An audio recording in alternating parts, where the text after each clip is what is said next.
네, 안녕하십니까. 고려대학교 행정전문대학원의 임주정입니다. 제가 오늘 김대건 교수님의 발제문에 대한 토론을 맡게 되는데요.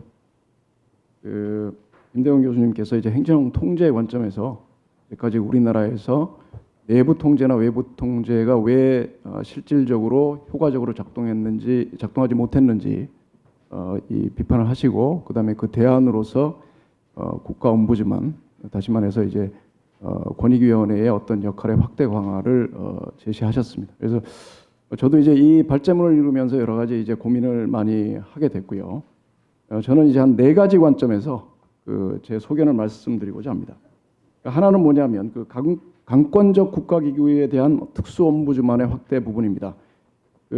발제문에서 말씀하셨던 것처럼 검찰에 대한 옴부즈만을 도입하는 것은 당연한 어떤 필수적인 얘기라고 봅니다. 오히려 이제까지 이게 왜 되지 않았나 하는 게 의구심이 들 정도고요.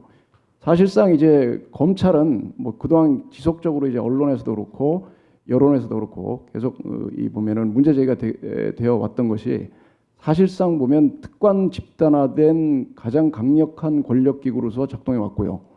그다음에 자기 이제 검사 동일체 원칙이라든지 또는 이제 기소 편의주의, 그다음 기소 독점권을 행사하면서 거의 무소불위의 권력을 휘둘러 왔습니다. 그리고 심지어는 이제 정치 검찰이라고 해서 정권의 어떤 경향에 따라서, 이념 정향에 따라서 수사의 방향이 달라지는 그런 일들도 아주 비일비재하게 있어 왔습니다. 사실상 그래서 검찰에 의해서 인권 침해나 국민의 권익 침해가 되어 온 것은 한두 건이 아니라고 봅니다. 그래서 사실은 검찰의 이 개혁에 관한 이제 논의들이 이제 굉장히 많이 이제 지속돼 왔는데요. 사실상 현재로서 보면 검찰을 통제하거나 견제할 만한 기구나 제도는 사실 없다고 봐도 사실 무방합니다. 그래서 이런 측면에서 볼 때 앞으로도 검찰 권력을 견제하고, 그다음에 검찰 권력에 의한 국민 권익 침해를 방지하기 위해서 당연히 검찰 옴부즈만 제도는 도입이 되어야 한다고 생각을 하고요.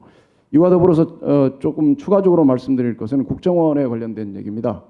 검찰뿐만이 아니고 사실 국정원도 검찰에 못지않은 막강한 어떤 이 강권력을 동원해서 국민의 인권 침해를 해왔습니다.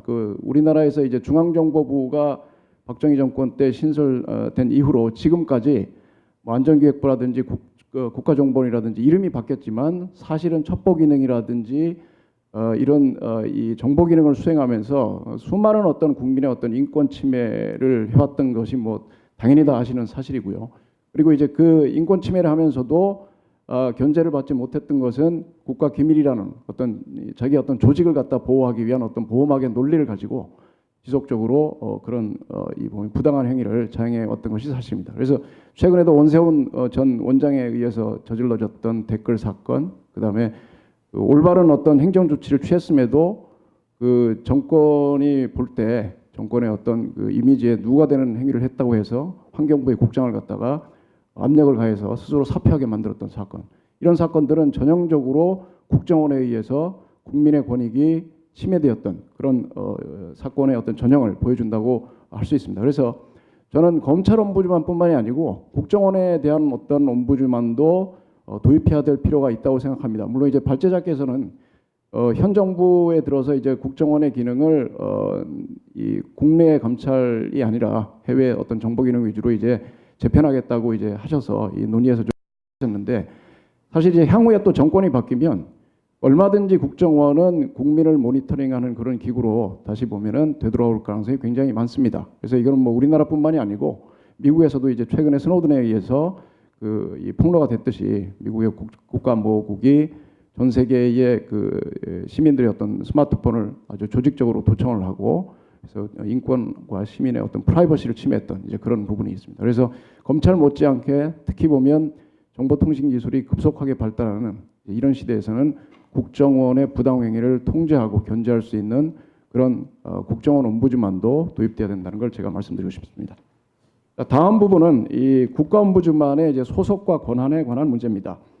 발제자께서 이제 2가지 안을 제시하셨죠. 하나는 이 현재 3부와 독립된 제4부의 기관으로서 의회의 어떤 보고권을 받는 그런 독립적인 기관으로서 이 국가 옴부즈만 권익위의 어떤 위상을 바꿔야 된다는 안하고요. 또 하나는 지금의 어떤 국무총리실 산하에 있는 체제에서 대통령 직속으로 바꿔야 된다는 이제 두 가지 안을 제시를 하셨는데, 사실은 뭐 저는 이제 그 독립기관 쪽의 안이 더 타당하다고 봅니다. 왜냐하면 대통령 직속으로 갔을 경우에는 이 권력형 비리에 의한 어떤 권익 침해에 대해서는 사실상 이 권익 구제를 하거나 할 수 있는 어떤 이 방안이 없습니다.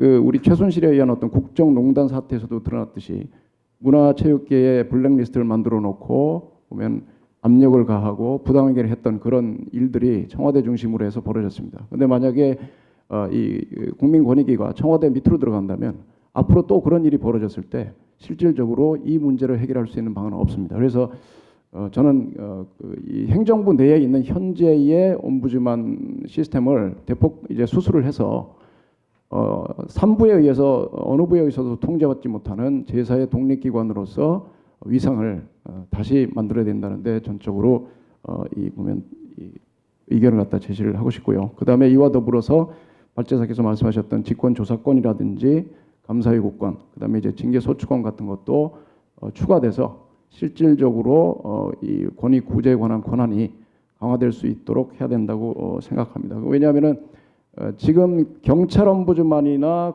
앞으로 이제 도입될 검찰 옴부즈만, 그다음에 국정원 이런 것들은 강권적인 국가기구이기 때문에 그 안에서 가혹행위가 일어날 가능성이 굉장히 많고요. 또 조직적으로 그런 행위를 은폐할 수 있는 소지가 굉장히 크다고 봅니다. 최근에 나타났던 어떤 군에 의해서 이제 김원중의 어떤 그 살해 사건을 자살로 위장했던 그런 부분도 군 내에서 가혹행위에 의해서 조직적으로 부당행위가 은폐됐던 사건들인데, 이런 것들이 지금 권익위가 가지고 있는 제한된 권한 가지고는 실질적으로 조사를 충분히 하거나 시정할 수가 없습니다.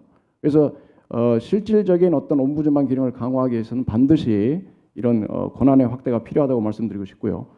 세 번째 말씀드리고 싶은 거는 이제 지방 옴부즈만 제도의 활성화인데, 이건 이제 당연히 필요한 겁니다. 근데 여기서 이제 발제자께서 말씀하셨다시피 특히 보면 지방 토호 세력하고 지방 정치인들 간의 유착 관계, 그 다음에 우리나라 지방의회의 미성숙 같은 것이 이런 지방 옴부즈만 제도의 어떤 실효성을 저해하는 요인이라고 봅니다. 그래서 사실 이 문제는 저는 굉장히 이제 조심스럽다고 보는데요. 현재와 같이 지방 정치가 미숙한 상태에서 지방 옴부즈만을 도입하는 것이 과연 지역 시민들의 권익 구제에 얼마나 효과가 있을 것인가.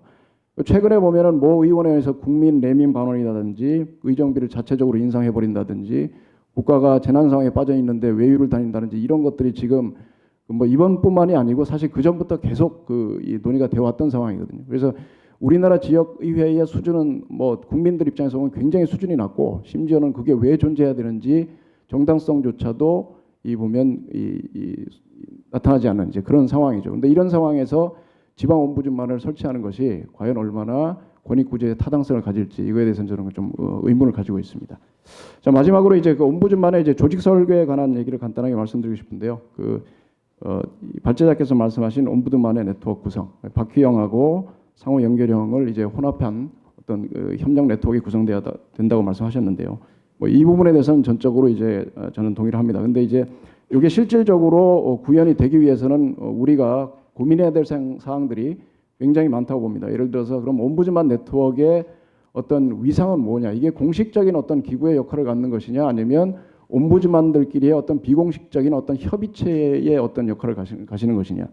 이런 위상 문제하고 궁극적인 목적, 역할, 기능 이런 것들이 깊이 이제 고민이 돼야 될 것 같고요. 그다음에 이제 옴부즈만 네트워크가 만들어진다면 이것과 국민권익위 간의 관계는 이제 어떤 관계가 될 것인가. 그다음에 그 내부에서 네트워크의 촉진자와 연결자 역할을 수행하는 주체는 누가 될 것이고, 네트워크 참여자는 옴부즈만으로 할 것인지 아니면 관련된 시민단체를 포함해서 네트워크의 내외연을 확대를 해야 될 것인지, 그다음에 네트워크 참여 주체들 간의 상호작용과 협력과 신뢰는 어떤 식으로 제도화해야 될 것인지, 이런 것들이 우리가 깊이 고민돼야 될 사항이라고 봅니다. 그리고 마지막으로 이 조직 설계에 대해서 간단하게 코멘트를 말씀드리겠습니다. 지금 현재의 전통적인 관료제적 구조에 의한 국민권익위의 구조가 또 수평적 구조 또는 협의체 구조로 바뀌어야 된다고 말씀하신 것에 대해서는 전적으로 동의를 하고요. 근데 이제 두 가지 안을 제시해 주셨는데, 하나는 이제 수평적 부서와의 경우인데, 이 경우는 각각의 옴부즈만별로 이제 독립적인 업무를 수행을 하게 되는데,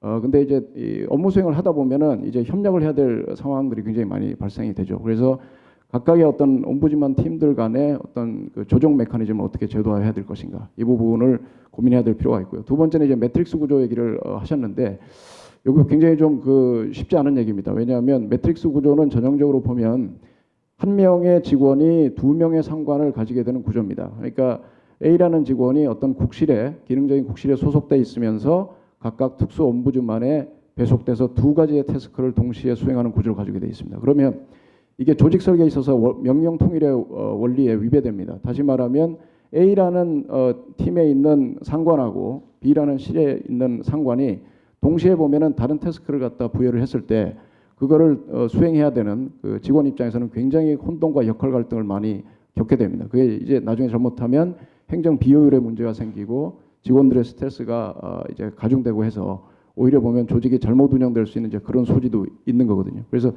앞으로 이제 이 조직 구조를 바꾸는 데 있어서 이런 문제들을 얼마나 잘 해결할 수 있도록 해야 될 것인가, 그거에 대해서 보다 깊이 있는 고민들이 필요할 것이라고 봅니다. 저는 이상으로 마치겠습니다.